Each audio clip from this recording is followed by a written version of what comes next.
लोईसिंहा थाना अंतर्गत सांटिकरा गाँ ने गाँ मझी ने बहुत दिन है खुलम खुला मद बिक्री होउछे। मद बिक्री हेबार द्वारा हो हल्ला होकर अशांत परिवेश देखबार के मिलुछे। गाँ ने महिला माने जा करबार थी असुरक्षित मन करुछन। पाखे थिबा नगाँ आर तेंतुली खुंटी गाँ ने मद बिक्री बंद रही बेल के से गाँव लोग आर आखर पाखर गाँव लोग सभे सांटिकरा गाँ के मद पीवा लगी आसुछन, जेनथि लगी पाटितुंड हो हल्ला होकर अशांत परिवेश सृष्टि होउछे।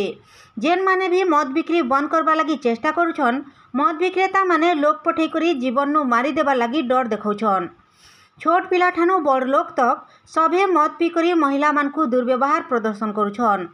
मद बिक्री बंद हेले गाँ ने शांति श्रृंखला रहबार संगे महिला माने सुरक्षित रहबे। मद बिक्री हो जेते मना करू नि मानले आमे गाँ सारा चारि आडे बुल्लु भी जे जाना करबो जो करी जबेले जीरा जी पाती करके थाना के जने आइछु के मद रो लागी केनारी बंद हो बोली करी आसिछु। लोकंकर समस्तंकर घर झमेला होचे, घर बाहरी नि हेबा बर्बाद हो जाउछन सब निजर को कुटुंब इना जदी बंद नि करि पारला के जीवार के पड़बा।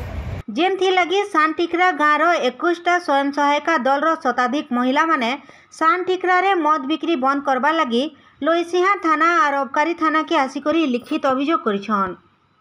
ब्यूरो रिपोर्ट, बिगुल टीवी।